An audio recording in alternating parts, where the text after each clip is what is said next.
नमस्ते। तो आज हम इस वीडियो में Zenith steel pipes and industrial limited इस कंपनी के बारे में पूरी इंपॉर्टेंट डिटेल्स देखेंगे, जिसमें हम कंपनी का बिजनेस के बारे में डिटेल्स देखेंगे। साथ ही में कंपनी के रिलेटेड जो इंपॉर्टेंट रेशोज़ और कंपनी के जो फाइनेंशियल और फंडामेंटल है, इन सब के बारे में स्टेप टू स्टेप इन्फॉर्मेशन देखेंगे। और उसके बाद हमें पता चलेगा कि Zenith steel pipes and industrial ये कंपनी इन्वेस्टमेंट के नज़र से अच्छी है या फिर नहीं, और कंपनी आने वाले समय में कैसा रिटर्न दे सकती है। और इसके लिए सबसे पहले हम कंपनी का बिजनेस के बारे में डिटेल्स देखते हैं। तो Zenith steel pipes industrial limited ये कंपनी मैन्युफैक्चरिंग और सेलिंग का काम जो ERW और सॉ पाइप्स है इनका करती है। तो एक स्टील सेगमेंट से रिलेटेड कंपनी का बिजनेस है, जो कि एक अच्छा बिजनेस है। लेकिन इंटरनेशनली जो स्टील और मेटल से रिलेटेड प्राइस है उसके ऊपर इस कंपनी का बिजनेस डिपेंड है, क्योंकि इंटरनेशनली अगर हम देखेंगे तो मेटल के प्राइस में बहुत ही अप एंड डाउन देखने को मिलते हैं, और उसका इम्पैक्ट है वो भी इस कंपनी के ऊपर होता है।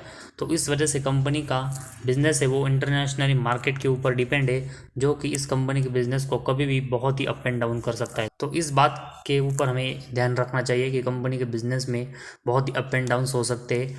और उसके बाद कंपनी का मार्केट कैप देखेंगे तो 123 करोड़ का है, तो बहुत ही माइक्रो कैप कंपनी है। और उसके बाद कंपनी का अगर हम बुक वैल्यू देखेंगे तो -18 है। और साथ ही में कंपनी का फेस वैल्यू देखेंगे तो 10 रुपीज़ पर इक्विटी शेयर है। तो आने वाले समय में कंपनी का शेयर है वो हमें स्प्लिट भी होते हुए देखने को मिल सकता है। तो जिस तरह कंपनी का बिजनेस है उसी तरह का अगर हम देखेंगे तो कंपनी का शेयर का चार्ट भी हमें देखने को मिला है, जो कि बहुत ही वॉलेटाइल है। और उसके बाद कंपनी का प्रॉफिट एंड लॉस स्टेटमेंट के बारे में हम इंफॉर्मेशन देखेंगे, जिसमें हम पिछले 5 से लेकर 6 साल में कंपनी ने वेरियस सेगमेंट में कैसे नंबर डिलीवर किए वो स्टेप टू स्टेप देखते हैं। तो सबसे पहले कंपनी का सेल्स देखेंगे तो मार्च 18 में 170 करोड़ का कंपनी सेल्स कर रही है, जो कि इसके अगले साल बढ़कर 184 करोड़ का देखने को मिला। इसके बाद अगले 2 साल अगर हम देखेंगे तो कोविड के इम्पैक्ट की वजह से कंपनी के सेल्स में ड्रॉप आया। इसके बाद फिर से मार्च 22 में कंपनी ने सेल्स बढ़ाकर 163, मार्च 23 में 165 और ट्रेलिंग 12 मंथ्स में 129 करोड़ का सेल्स किया है।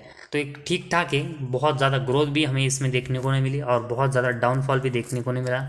एक स्टेबल कंपनी का सेल्स हम अभी नज़र आ रहा है। और इस सेल्स के कंपेरेटिवली अगर हम कंपनी के एक्सपेंस देखेंगे तो मैक्सिमम टाइम कंपनी का जो एक्सपेंस है वो सेल्स के कंपेरेटिवली ज़्यादा हुआ है, जिस वजह से ऑपरेटिंग प्रॉफिट के कंपनी के मैक्सिमम टाइम नंबर्स है वो अभी भी लॉस मेकिंग यहाँ पर देखने को मिले। तो कंपनी को एक्सपेंस यहाँ पर कंट्रोल नहीं करने पड़ेंगे, ताकि कंपनी का ऑपरेटिंग प्रॉफिट है वो पॉजिटिव में कंपनी जनरेट कर पाए।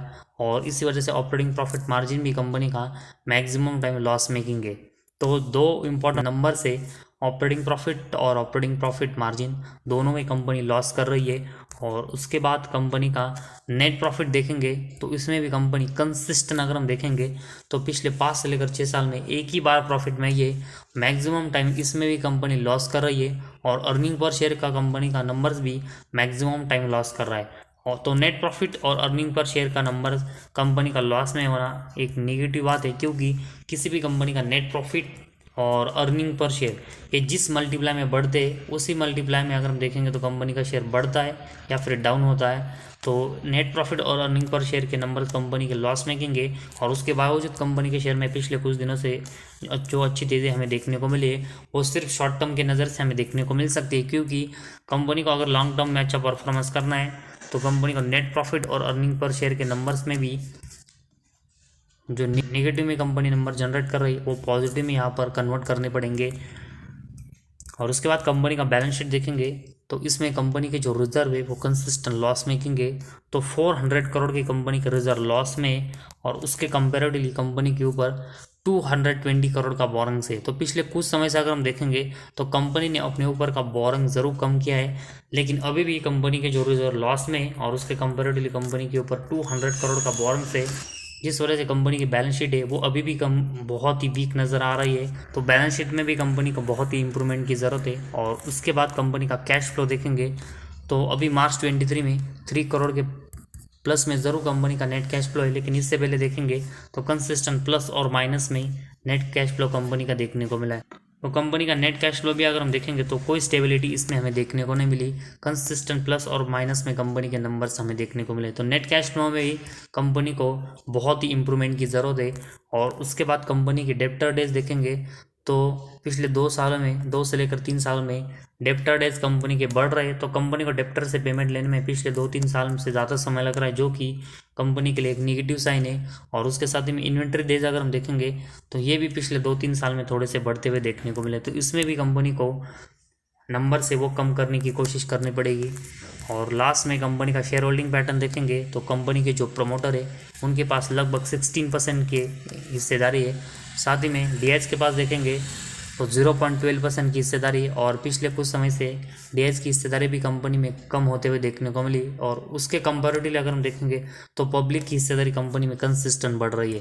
तो कंपनी का जो परफॉर्मेंस है वो कंसिस्टेंट लॉस मेकिंग है, और उसके बावजूद कंपनी में पब्लिक की हिस्सेदारी बढ़ रही है, ये बहुत ही निगेटिव साइन है। तो कंपनी का शेयर पिछले कुछ समय से अच्छे रिटर्न ज़रूर दे रहा है, लेकिन वो सिर्फ शॉर्ट टर्म की नज़र से हमें देखने को मिल सकते हैं, क्योंकि लॉस मेकिंग कंपनी में ज़्यादा देर तक कंपनी का शेयर है वो हाई प्राइस पर ट्रेड नहीं करता, वो उसमें कभी भी हमें ड्रॉप और डाउनफॉल देखने को मिल सकता है। तो इस वजह से हमें कंपनी में तो सही समय पर अगर हमें कंपनी में प्रॉफिट हो रहा है तो हमें प्रॉफिट बुकिंग भी यहाँ पर करनी चाहिए, क्योंकि कंपनी का शेयर कभी भी डाउनफॉल में आते हुए देखने को मिल सकता है। तो कंपनी को बहुत ही इंप्रूवमेंट की ज़रूरत है, जैसे कि बैलेंस शीट में कंपनी के नेट प्रॉफिट और अर्निंग पर शेयर के नंबर पॉजिटिव में लाने पड़ेंगे, और उसके बाद ही ट्रस्टली कंपनी का शेयर लॉन्ग टर्म के परस्पेक्टिव से अच्छा रिटर्न दे पाएगा।